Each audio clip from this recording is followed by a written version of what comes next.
आज हम आगे दूसरा एक पत्र भी ले लेते हैं। वह पत्र है बैंक द्वारा चेक को गलत रूप से अमान्य करने पर शिकायती पत्र।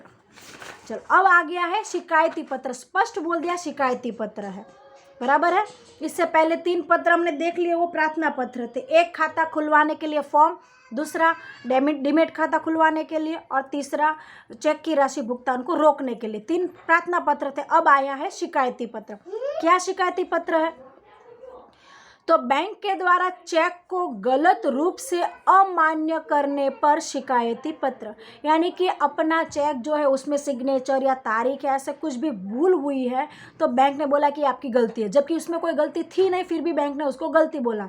तो आपने शिकायत किया बैंक को कि मेरी चेक में हर चीज़ मैंने बराबर ध्यान रखकर भरी हुई थी, उसके अंदर तारीख, सिग्नेचर, रकम, शब्दों में, आंकड़ों में हर चीज़ मैंने बराबर भरी हुई थी, फिर भी मेरे चेक को अमान्य रूप से गलत बोल दिया और रिजेक्ट कर दिया मैंने, इसलिए आपको शिकायती पत्र, ये शिकायती पत्र इस बारे में है। तो आप जानते हो, पहले इस तरफ हम क्या लिखेंगे, अपना नंबर, आंकड़ों में जो भी फ्लैट का या सोसाइटी का जो भी नंबर, पहले बिल्डिंग है वो नंबर, फिर सोसाइटी का नाम, फिर रोड का नाम, फिर शहर का नाम, और फिर स्टेट का नाम, पिन कोड नंबर। वह लाइन छोड़ने के बाद आपको क्या दर्शानी है, तारीख। तारीख आंकड़ों में, महीना पूरा का पूरा महीने का नाम, शॉर्ट में नहीं, महीना लिखने के बाद कोमा, आंकड़ों में महीना नहीं दर्शाना है, शब्दों में दर्शाना है। 12 है तो 1 to 12 नहीं, 12वां महीना मतलब कौन सा, दिसंबर हुआ, तो आपको दिसंबर दर्शाना है, बराबर। उसके बाद महीना लिखने के बाद कोमा, फिर पूरी साल। उसी लाइन में कुछ नहीं लिखना है, इस तरफ पहले फ़ोन नंबर और फैक्स अगर होगा तो सिर्फ फ़ोन नंबर लिख लो। फिर तारीख वाली लाइन में कुछ नहीं लो, उसके बाद आपको बैंक का पता, बैंक का नाम, बैंक का पता और वो दर्शाना है, बैंक का शहर और वो पिन कोड। उसके बाद एक लाइन छोड़कर आपको सब्जेक्ट, आपका सब्जेक्ट क्या है, चेक को अमान्य रूप से गलत ठहराया जाने पर शिकायती पत्र।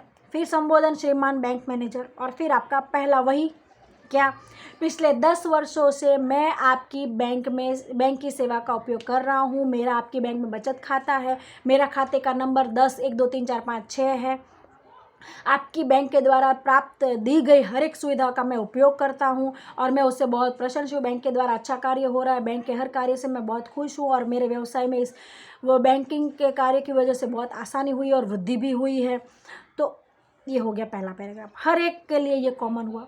अब सेकेंड पैराग्राफ में हमारी मेन बातें आनी चाहिए, क्या, बैंक के द्वारा गलत ढंग से मेरे चेक को अमान्य ठहराया गया, इसलिए मैंने आपको ये पत्र लिखा हुआ है, बराबर। आज मैंने पत्र लिखने की तारीख है 23, तो 15 तारीख को मैंने, 15 मई 2017 को मैंने चेक का नंबर 6 या 7 आंकड़ों में दर्शा दो, 1 2 3 4 5 6 7, यह नंबर का चेक रुपये 20,000 राशि दर्शाई हुई। और जो भी कंपनी को आपने कि भाई एक राजश्री नाम की स्टोर्स है, जो सोमनाथ के नाम से मैंने राजश्री नाम की स्टोर को मेरा खुद का अपना एड्रेस, तो आपने अपना ऊपर क्या एड्रेस दर्शाया, उसमें आपने कौन सा अपना नाम दर्शाया, उस नाम से कि मेरा, अपनी कंपनी का नाम दर्शाना, कंपनी का मेरा राजश्री प्रोडक्ट के नाम से मैंने अपनी खाते में से मैंने एक व्यापारी को चेक दिया हुआ था।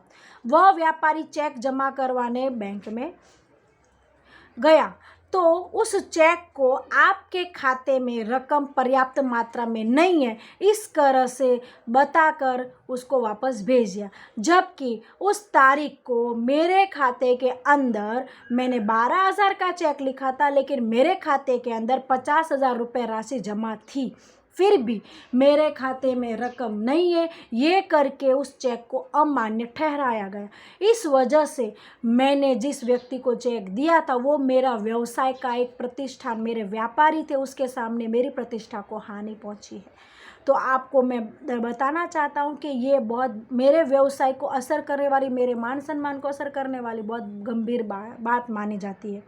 तो कृपया अलग पैराग्राफ आप त्वरित जानकारी प्राप्त करें कि ऐसी गलती किस वजह से हुई और इसकी गैर जिम्मेदारीपूर्ण कार्य की वजह से मेरी प्रतिष्ठा को जो हानि पहुंची है और वित्तीय व्यवस्था मेरी रुक गई है। तो ऐसी घटनाएं दूसरी बार ना हो और ऐसी बार बार गलतियां ना हो जिसकी वजह से मेरे व्यवसाय को हानि पहुंचे, ऐसी आपको प्रार्थना है, ऐसे आपको व्यवसाय के लिए, मेरे व्यवसाय को असर ना करे, ये आपको ध्यान रख, ये बातें आपको ध्यान में आए। आपके कर्मचारी के द्वारा गलती की गई है तो ये बार बार ना दोहराया जाए, ये आपको ध्यान में रखना है और इस बात को आप ध्यान रखकर तीव्रता से कार्य करेंगे, ऐसी मुझे आपसे आशा है। आभार। आपका विश्वसनीय, फिर सिग्नेचर और फिर नाम।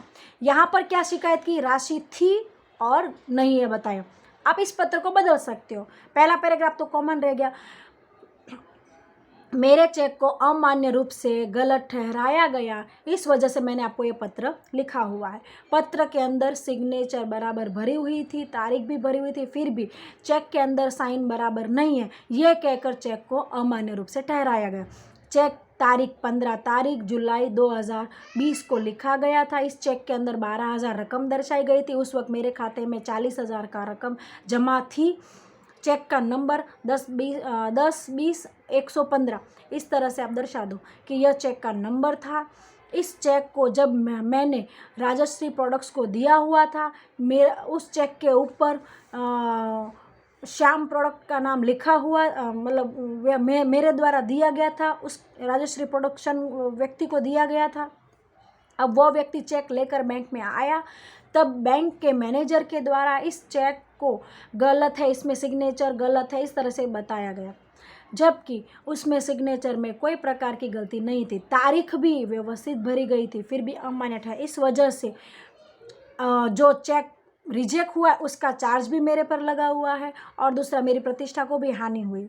तो मैं आपसे निवेदन करता हूँ कि मेरा ये चार्ज ना लिया जाए, चेक बाउंस या चेक रिजेक्ट करने का जो चार्ज है वो ना लिया जाए। दूसरा, मेरी प्रतिष्ठा को नुकसान हुआ है, दूसरी बार ऐसी गलतियां ना हो, इस तरह से आप कार्यवाही करिए। और बार बार ऐसी गलतियां होगी तो आपकी प्रतिष्ठा को नुकसान होगा, जिसकी जिम्मेदारी आपकी बैंक की रहेगी। तो आपसे निवेदन है कि आप इस पर ध्यान दीजिए और त्वरित से त्वरित इसके ऊपर कार्यवाही करें। आपका विश्वसनीय XYZ अपना सिग्नेचर करो और फिर नाम लिख दो। ये हुए आज के 2 पत्र।